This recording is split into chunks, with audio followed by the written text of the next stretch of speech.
कि आज हमारी हियरिंग नहीं हो पाई, और उसका कारण ये है कि 9 जजेस कॉन्स्टिट्यूशन बेंच सबरीमाला केस सुन रहा है, और वहाँ पर ये कॉन्स्टिट्यूशनल इश्यूज़ जो आर्टिकल 25 बोलता है फंडामेंटल राइट टू रिलीजन यानी रिलीजियस फ्रीडम, और जो आर्टिकल 26 बोलता है कंट्रोल मैनेजमेंट एडमिनिस्ट्रेशन वगैरह ऑफ द डिनोमिनेशन इंस्टीट्यूशंस, तो इसी पर जो है पिटिशनर साइड से जो है आर्गूमेंट्स हुए हैं, और वहाँ बहुत पिटिशनर्स है और इंटरवेनर्स है। तो सुप्रीम कोर्ट के 9 जजेस खंडपीठ ने सभी को अपॉर्चुनिटी दी और सभी का जो व्यू, सभी के जो आर्गूमेंट जो है वो सुने, और सुनते सुनते लगभग 4:30 बजे तक जो है वो सुनते रहे, और अंत में जो है उन्होंने ये कहा कि इसके बाद में रिस्पोंडेंट साइड से जो उनके जो प्रतिवादी होते हैं उनको कल सुनेंगे वो। तो एक तो इशू ये है आम आदमी का कि हर एक को एक फंडामेंटल रिलीजियस जो राइट होता है प्रैक्टिस करने का, प्रोफेस करने का, तो वो देना चाहिए। और इस देश के सारे जो मंदिर है, चाहे वो सबरीमाला हो, कोई भी मंदिर हो, उस सब में जो है इस देश की जो जनता है जो करोड़ों में है, 1,40-45 करोड़ है, उन सभी को जो है परमिशन मिलना चाहिए कि वो अपना जो फंडामेंटल राइट है रिलीजियस वर्शिप का जो राइट है उसको जो है वो ज़रूर जो एक्सरसाइज करें। इस पॉइंट पर आर्गूमेंट्स हुए हैं। इसका विरोध करने के लिए जो है कि जो एक हमारे देश की रूढ़ी परंपरा होती है, कस्टम्स होते हैं, ट्रेडिशंस होते हैं, वो कहते हैं कि नहीं हम महिलाओं को प्रवेश नहीं देंगे, इससे भगवान नाराज़ हो जाएंगे, या फिर जो भी उनके जो एसेंशियल रिलीजियस प्रैक्टिसेस है, तो उनका जो आर्गूमेंट जो है कल से शुरू होने वाला है कि अगर कोई एक इशू समझो 3 जजेस ने या 5 जजेस ने डिसाइड किया है, और अगर वही इशू जो है अगर कॉन्फ्लिक्टिंग डिसीज़न में आता है या कोई रिव्यू करता है, और समझो कि अगर 7 जजेस ने भी जो है उसको डिसाइड किया है और यहाँ कॉन्फ्लिक्टिंग अगर व्यूज़ है कोर्ट के, तो ऐसी सिचुएशन में लार्जर बेंच कॉन्स्टिट्यूट होता है, और इसलिए 9 जजेस बेंच कॉन्स्टिट्यूट हुआ है। अब ये प्रथा जो है अभी की नहीं है, और ये हमको ब्लेम नहीं देना चाहिए कि हमारा बोधगया का केस लगा है और उसके पहले ये कोई जानबूझ के लगा रहे हैं, ऐसी बात नहीं होती वो। तो ये पहली बार नहीं है ना सर? ये पहली बार नहीं है, इसके पहले भी जो है 13 जजेस बेंच कॉन्स्टिट्यूट हो चुके हैं। लार्जर बेंचेस जो है वो सब जो है कॉन्स्टिट्यूशन बेंच होता ही है, वो चीफ जस्टिस का डोमेन होता है, उनका राइट होता है, तो इस पर हम भाष्य नहीं कर सकते। ये जो चल रहा है उनको ये कॉन्स्टिट्यूशनल इशू डिसाइड करना है।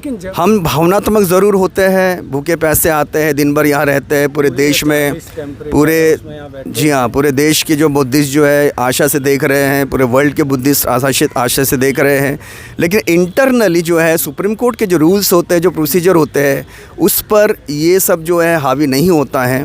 तो हम जो है बहुत पेशेंस रखते हैं, ये कोई हमारा पेशेंस अभी का नहीं है। 100 साल पहले अनागरिक धम्मपाल उन्होंने भी जो है संघर्ष किया, उसके पहले भी संघर्ष हुए हैं।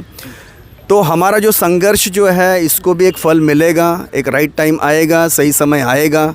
तो हमको जो है अधैर्य रखने की कोई ज़रूरत नहीं है। आज अगर ये नहीं हो पाया तो कोई बात नहीं, कल ज़रूर जो है ये घटना घटेगी।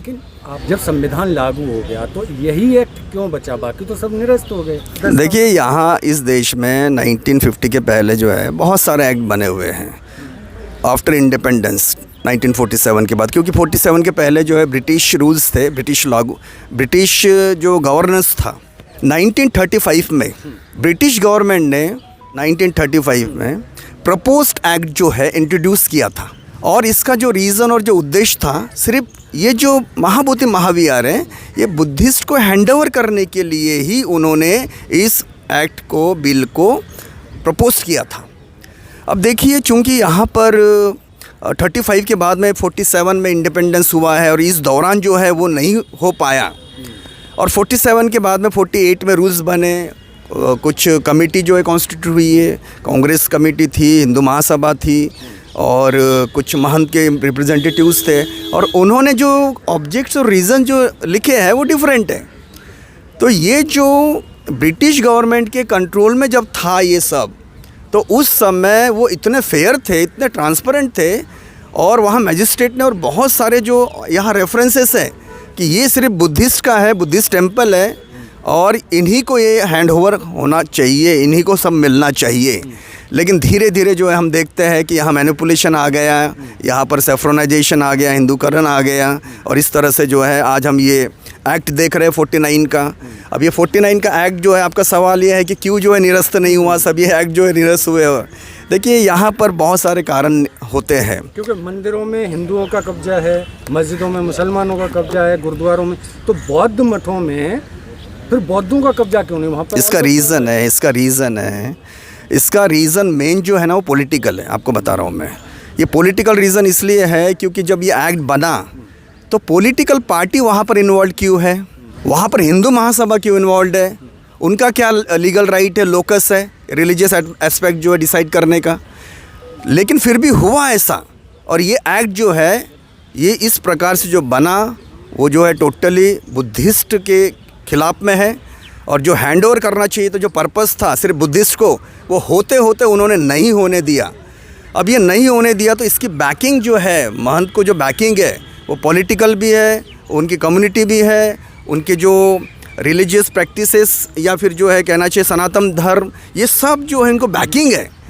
और बुद्धिस्ट जो है वो बहुत शांति प्रिय है, और यहाँ इंडिया के जो बुद्धिस्ट है वो एग्रेसिव नहीं है, क्रांतिकारी नहीं है।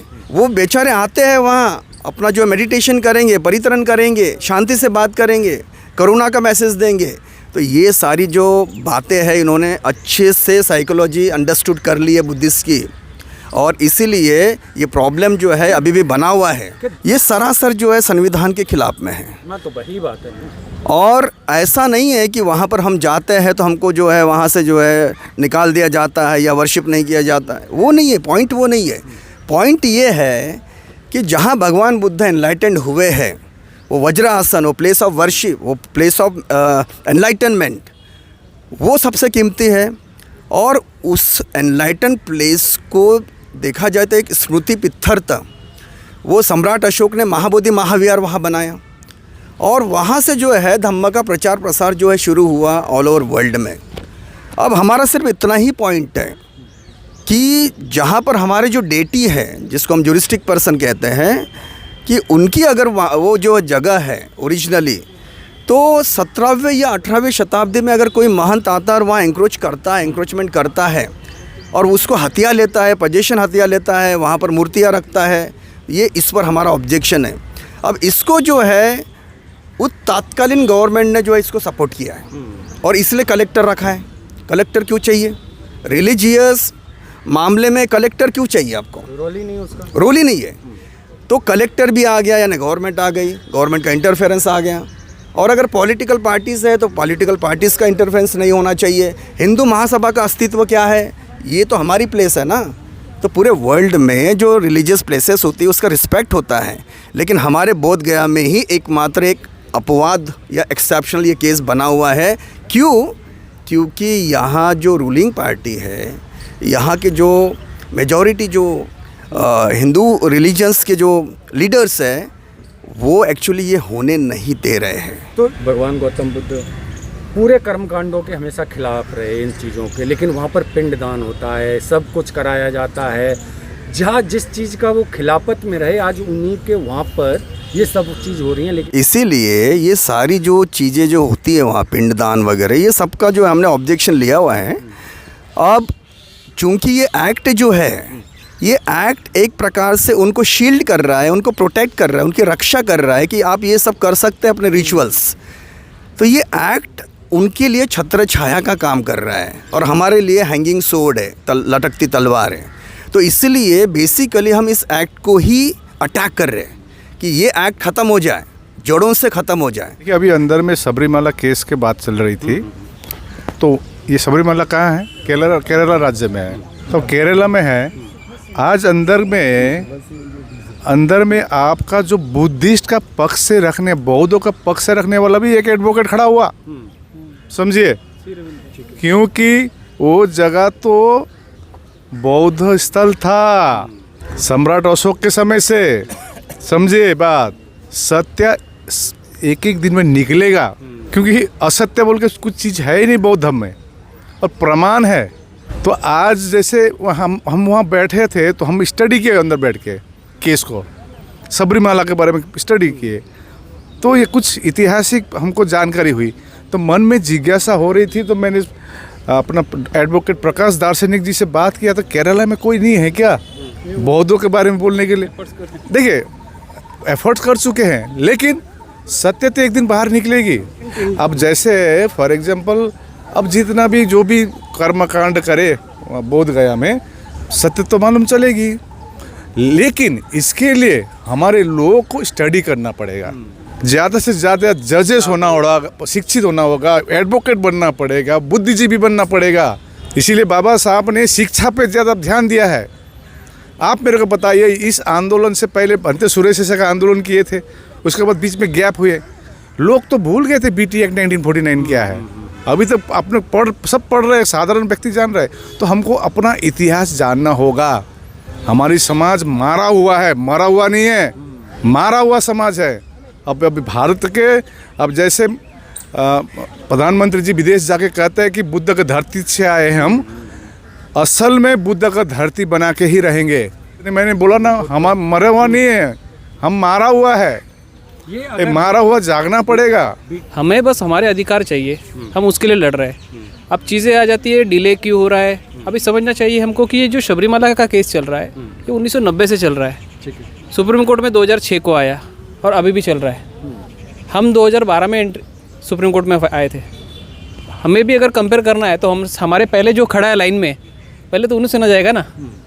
और इसके पहले भी मैं हमेशा बोलता था कि सुप्रीम कोर्ट में गए एक दशक में अगर हम देखेंगे तो दो बड़े मैटर्स हुए जो रिलीजियस एस्पेक्ट पर डील करते हैं। एक वो शबरीमाला है और दूसरा राम मंदिर का। ये दोनों मैटर्स कोई, हम इतने जितने लोग थे उनमें से मुझे छोड़ के उसको प्रॉपरली खुद होकर विटनेस नहीं कर पाए थे।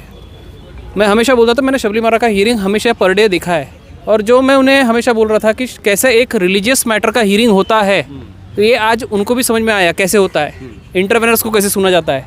तो इस चीज़ से कहीं ना कहीं बाकी लोगों को भी एक सीख मिली है, समझ में आया है कि अभी देखो कितने तरीके से आर्ग्यूमेंट हो रहा था, जबकि पार्टीज इतनी सारी है। हमारा इतना बड़ा मैटर है, उतनी करीब करीब 20 इंटरवेंशंस है, 7 रिट पिटिशंस है। तो कहीं ना कहीं जो प्रॉपर हियरिंग का जो तरीका है, कहीं ना कहीं ये ऐसे ही होना चाहिए, केओस नहीं होना चाहिए, प्रॉपर तरीके से होना चाहिए। तो डिले जो है, ये डिले नहीं है, ये जो हो रहा है अब ये ऑलरेडी लिस्टेड मैटर था, और कहीं ना कहीं यह जजमेंट हमें हेल्प ही करेगा। इस पे जो आर्ग्यूमेंट्स होने वाले ये हमें हेल्प ही करेंगे। मैं समझ सकता हूँ कि यहाँ पे इतने ज़्यादा पैमाने पे, इतने ज़्यादा नंबर में भंते लोग आए हैं, सीनियर सिटीजन्स आए हैं, समाज सेवी लोग आए हैं, मैं समझ सकता हूँ उनकी व्यथा। परंतु जो शबरीमाला में इसके पहले हम देखेंगे या राम मंदिर वाले मैटर में, उसमें भी वो लोग, क्योंकि हम महाबोधि महाविहार को ये बुद्ध रूप में हम पूछते हैं उसको, वहाँ के कन कन को, तो जिसके वजह से हमारी जो दायित्व बनता है कि हर हियरिंग पे आए, उसमें ये कुछ नहीं, हम समझ सकते हैं हमें तकलीफ़ होगी, पर ये हमारा ड्यूटी है हर हियरिंग पे आना और हर हियरिंग पे हमारी ताकत दिखाना। सभी लोगों को धन्यवाद भी करता हूँ। हालांकि नहीं आया आज मैटर, जब भी आएगा हियरिंग स्टार्ट होगी तो अच्छा खासा हमारा भी 2, 3, 4, 5 दिन लगेगा।